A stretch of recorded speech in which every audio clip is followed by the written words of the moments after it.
Corporation ವ್ಯಾಪ್ತಿಯಲ್ಲಿ ಏನು ಅನಧಿಕೃತ ಬ್ಯಾನರ್ಗಳೇನಿದೆ ಅದನ್ನು ನಾನು ಲಾಸ್ಟ್ ವೀಕಿಂದನೇ ನಾವು ಕೆಲವೊಂದು ತೆರವಾಚರಣೆ ಮಾಡ್ತಾ ಇರೋದು, ಫುಟ್ಪಾತ್ ತೆರವು ಕಾರ್ಯಾಚರಣೆಗಳು ಮಾಡ್ತಾ ಇರೋದು ನೀವೆಲ್ಲ ನೋಡಿದ್ದೀರ.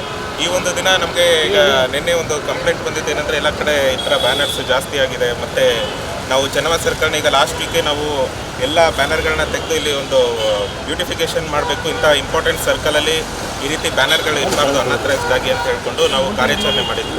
ಈ ನಿಟ್ಟಿನಲ್ಲಿ ಮತ್ತೆ ನಿನ್ನೆ ಇದೇ ರೀತಿ ಬ್ಯಾನರ್ಗಳು ಬಂದ ಒಂದು ಪಕ್ಷದಲ್ಲಿ ನಮಗೆ ಕಂಪ್ಲೇಂಟ್ಗಳು ಕೂಡ ಬಂತು. ಆ ಒಂದು ನಿಟ್ಟಿನಲ್ಲಿ ಇವತ್ತು ಇಮಿಡಿಯೇಟಾಗಿ ನಮ್ಮ ಪಾಲಿಕೆ ಸ್ಟಾಫ್ಗಳು ಅಷ್ಟೋ ಜನ ಇಂಜಿನಿಯರ್ಸು ಮತ್ತು DC ರೆವಿನ್ಯೂ ಅವರ ಒಂದು ಇದರಲ್ಲಿ ಇವತ್ತು ಒಂದು ಇದನ್ನು ತೆಗೆಸ್ತಾ ಇದ್ವಿ. ಈ ಬ್ಯಾನರ್ಸ್ ಏನಿದೆ ಅದು ಮೊನ್ನೆನೂ ಕೂಡ ಈಗ ರೀಸೆಂಟ್ಲಿ ನಾವು ಲಾಸ್ಟ್ ವೀಕಲ್ಲಿ ಒಂದು ಮೀಟಿಂಗ್ ಕೂಡ ಮಾಡಿದ್ವಿ ಪ್ರಿಂಟರ್ಸ್ ಆ್ಯಂಡ್ ಇವರ ಅಸೋಸಿಯೇಷನ್ ಅವ್ರಿಗೂ ಕೂಡ. ಏನಂದರೆ ಈಗ ಪಾಲಿಕೆಯಿಂದ ಒಂದು ಪರ್ಮಿಟೆಡ್ ಕಾಪಿನ ಇಟ್ಕೊಂಡು ಆ ಒಂದು ಪರ್ಮಿಟೆಡ್ ಕಾಪಿಲಿ ಇರ್ತಕ್ಕಂಥ ನಂಬರ್ನ ಪ್ರಿಂಟ್ ಮಾಡಿಕೊಂಡು ಆಮೇಲೆ ಯಾವುದೇ ಒಂದು ಬ್ಯಾನರ್ಗಳನ್ನ ಪ್ರಿಂಟ್ ಮಾಡಬೇಕು ಅಂತ ಅವ್ರಿಗೂ ಕೂಡ ಡೈರೆಕ್ಷನ್ಸ್ ಕೊಟ್ಟಿದ್ದೀವಿ. ಇಲ್ಲಾಂದರೆ ಪಾಲಿಕೆಯಿಂದ ಆ್ಯಕ್ಷನ್ಸ್ ತೊಗೋಬೇಕಾಗುತ್ತೆ ಅಂತಲೂ ಕೂಡ ಈ ಹಿಂದೆ ಆಲ್ರೆಡಿ ಒಂದು ಸತಿ ಹೇಳಿದ್ದೀವಲ್ಲ. ಈ ನಿಟ್ಟಿನಲ್ಲಿ ಇವತ್ತು ಮತ್ತೆ ಚೆನ್ನಮ್ಮ ಸರ್ಕಲ್ನಲ್ಲಿ ಈ ರೀತಿ ಅನ್ಅಥರೈಸ್ಡ್ ಬ್ಯಾನರ್ಸ್ ಏನಿದೆ ಅದನ್ನು ತೆಗೆಸೋ ಒಂದು ಕಾರ್ಯಾಚರಣೆ. ಇಲ್ಲ, ಅನುಮತಿಗೆ ಅರ್ಜಿಯನ್ನು ನಮ್ಮಲ್ಲಿ ಬಂದಿರಲಿಲ್ಲ. ನಮ್ಮಲ್ಲಿ ಈಗ ಏನಿದೆ DC ರೆವಿನ್ಯೂ ಈ ಒಂದು ಪರ್ಮಿಷನ್ಸ್ ಕೊಡೋದಕ್ಕೆ ಒಂದು ಅಧಿಕಾರಿ ಆಗಿರ್ತಾರೆ, ಸಕ್ಷಮ ಅಧಿಕಾರಿ.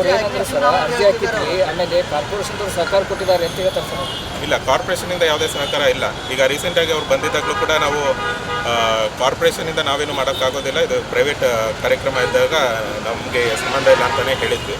ಈಗ ನಿಟ್ಟಿನಲ್ಲಿ ಇವತ್ತೇನು ಈ ಥರ ಬ್ಯಾನರ್ಸ್ ಹಾಕಿದ್ದಾರೆ, ಅದು ನಮ್ಮಲ್ಲಂತೂ ಪರ್ಮಿಷನ್ ಆಗಿಲ್ಲ. ಕಾರ್ಪೊರೇಷನಿಂದ ಯಾವುದೇ ವಿಧವಾದ ಪರ್ಮಿಷನ್ ಇಲ್ಲ. ಒಂದು ವಾರದಿಂದ ಇದೆ, ಇಲ್ಲಿವರೆಗೂ ಇದ್ದು ಅಂದ್ರೆ ನಿಮ್ಮ ಮೇಲೆ ಯಾರಾದ್ರೂ ಒತ್ತಡ ಅಂತ ತೆಗಿತಾ ಇದ್ರೆ ಅಥವಾ ಈಗ ಒಂದು ವಾರ ಗಂಟೆ ಈಗ ಏನಂದ್ರೆ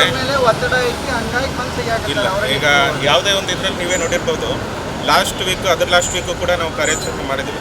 ಇದು ಕಂಟಿನ್ಯೂಸ್ ಆಗಿ ನಡೀತಾ ಇರ್ತಕ್ಕಂಥ ವಿಷಯ. ಈ ಒಂದು ಇದರಲ್ಲಿ ಕೂಡ ನಮ್ಮ ಝೋನಲ್ ಆಫೀಸ್ ಅಂತ 3 ಸೆಂಟ್ರಲ್, ನಾರ್ತ್, ಸೌತ್ ಅಂತ 3 ಕಡೆ ಇದೆ. ಆ ಒಂದು ಝೋನಲ್ ಕಮಿಷನರ್ಗಳ ನೇತೃತ್ವದಲ್ಲಿ ಸಂಬಂಧಪಟ್ಟ ಅಸಿಸ್ಟೆಂಟ್ ಎಕ್ಸಿಕ್ಯೂಟಿವ್ ಇಂಜಿನಿಯರ್ಸ್ ಸೇರಿದಂತೆ ನಾವು ಒಂದು ಕಮಿಟಿನೂ ಕೂಡ ರಚನೆ ಮಾಡಿದ್ದೀವಿ. ಅವರು ಈ ಬಗ್ಗೆ ಮುಂಜಾಗ್ರತೆಯಾಗಿ ಅವರೇ ನೋಡಿಕೊಂಡು ಇದನ್ನು ತೆರವುಗೊಳಿಸಬೇಕು ಅಂತ. ಈ ನಿಟ್ಟಿನಲ್ಲಿ ಎಲ್ಲೋ ಸ್ಲೋ ಆಗಿರಬಹುದು, ಅವ್ರಿಗೂ ಕೂಡ ನಾವು ಇನ್ಮೇಲೆ ಸ್ಟ್ರಿಕ್ಟ್ ವಾರ್ನಿಂಗ್ ಕೊಡ್ತೀವಿ. ಅವ್ರಿಗೂ ಕೂಡ ಜನ ಕಂಪ್ಲೇಂಟ್ ಕೊಡೋದಕ್ಕಿಂತ ಮುಂಚೆ ನಾವೇ ತೆಗೆಸೋ ಒಂದು ಕ್ರಮ ಆಗಬೇಕು ಅಂತ ಅದನ್ನು ಕೂಡ ಈಗ ನೆಕ್ಸ್ಟ್ ಹೌದು ಫೈನ್ ಏನಾದ್ರು ಹಾಕ್ತೀರಾ ಸರ್ ಅವ್ರಿಗೆ? ಹೌದು, ಇದು ಪ್ರಿಂಟರ್ ಏನಿದೆ ಅಂತ ನೋಡಿಕೊಂಡು ಆ ಪ್ರಿಂಟರ್ ಹೆಸರು ಏನಾದರೂ ಇದ್ರೆ ಅವ್ರಿಗೆ ಫೈನ್ ಕೂಡ ಹಾಕಬೇಕಾಗುತ್ತೆ. ಬೆಳಗಾವಿ ನಗರದಲ್ಲಿ ಈ